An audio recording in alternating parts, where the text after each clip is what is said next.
Finally, it's out. After 3 weeks on the public test branch and 1.5 years since the last biome got added to Valheim, the Ashlands is finally with us and available for everyone to enjoy. There's a lot of crazy stuff in this update, whether it's tons of new enemies and mobs, even more new items that you can craft, and of course the new fortresses and bosses. And in this video, we're going to explain all of it in detail for one last time. This is everything in the Ashlands.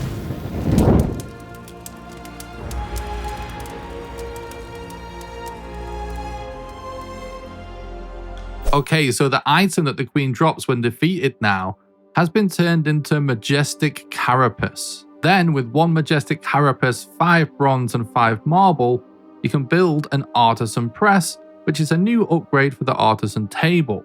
And this unlocks the ability to craft ceramic plate using 5 black marble at the Artisan Table. And then with 30 ceramic plate, 100 iron nails, 50 fine wood and 25 Yggdrasil wood, you can now make the new boat, the Draka. With the new boat, you're able to then sail into the Ashlands. This boat is made necessary by the fact that other boats will actually consistently take damage while sailing through the fiery, boiling waters of the Ashlands. The ocean in the Ashlands is also deadly to swim in, as you will eventually boil to death. So sticking to the new boat is absolutely the way to go. One more reason to stay out of the water is the new Bone Maw Serpent, which acts as the previous serpent's nastier big brother and yet another obstacle on your journey into the new biome. Once you get to shore, things are no more welcoming with several different types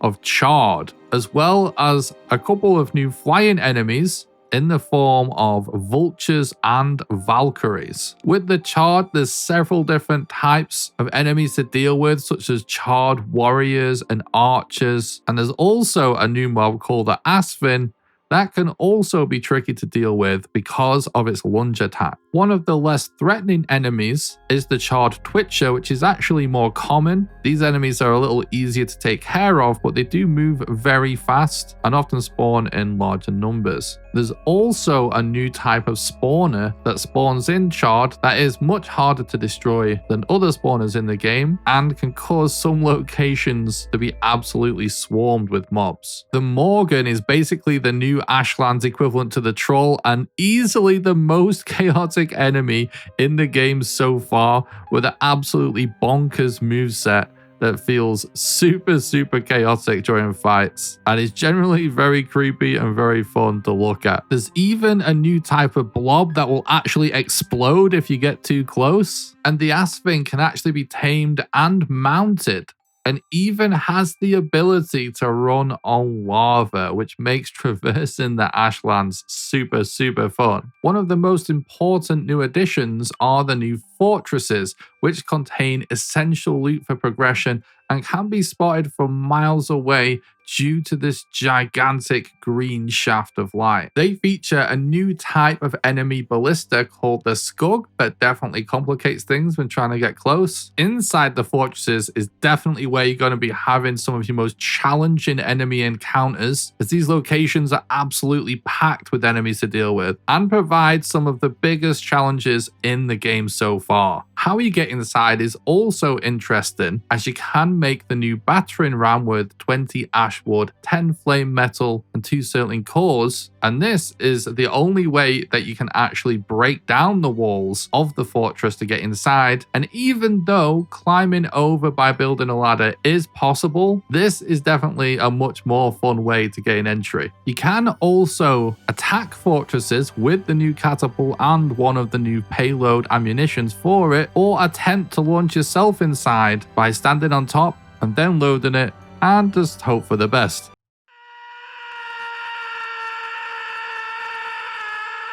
Once inside, you will find some epic loot in the form of cores using some of the new recipes, and chests full of loot, including the new gems that are used to craft some of the new weapon variants. Gaining access to the central tower also rewards you with essential items needed to summon the new boss. And once a tower is looted, it no longer has a giant green shaft of light, which makes it easier to track your progress.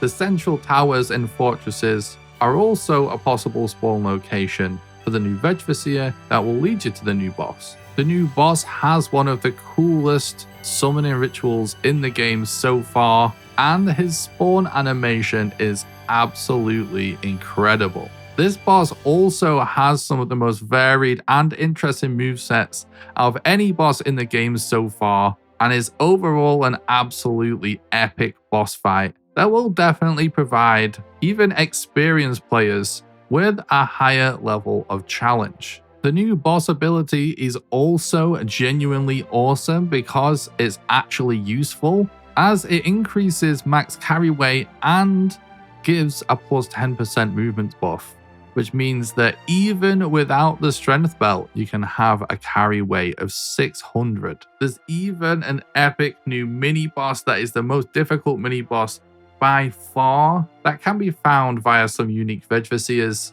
in some of the new caves, and if defeated, drops a piece needed to craft one of the coolest weapons in the game ever that you can craft with fragments found also by checking the same Vegviseers in caves. All of this, and we haven't even started talking about the new stuff you can build. There's a new mechanic where stuff can catch fire. In the Ashlands, if it's near lava, it can actually start basically raining fire, which can cause things to catch on fire. And there's a new force field for your base that you can build to defend against that. There is a ton of awesome new weapons with epic new variants that have a lightning effect, an immobilization effect, and an effect that boosts your damage if you're low on health. And if you're a builder, this is one of the best updates to the game, because this update adds an insane amount of things for building new bases, as well as some upgrades for existing crafting stations like the Black Forge, the Cauldron, and the Golder Table. There is even a new setting in the World Modifiers menu for enabling things to catch fire even outside of the Ashlands. The Feather Cape got an awesome new buff where it now increases your jump height and your jump stamina usage by 20%, making it much more pleasurable to explore the Mistlands. And also something kind of massive that's really easy to miss is there's a new toggle in the gameplay menu that says attack towards luck direction that now gives you an option between attacking in the direction that your character is facing at all times, regardless of if you move the camera or not, or by disabling it, you can now always attack in the direction that you point the camera, which is actually so much better in combat. There's also the new ash vines that, when planted by walls, will actually grow up, making the much requested feature of vine walls actually possible. There's also a couple of new events, one that does pretty much exactly what you would expect, where you're going to have to fight off hordes of Chard, and another that creates an awesome new twist of causing enemy spawners to spawn in near your base that you will have to destroy even after the event is over if you want to be rid of Chard invaders. And the way you get the new ore flame metal is by far the most fun and most unique way of harvesting an ore yet, as you create unique basalt bombs that create floating platforms in the lava to reach these huge towers of flame metal where you have to mine and harvest as much of the ore as possible before the tower sinks.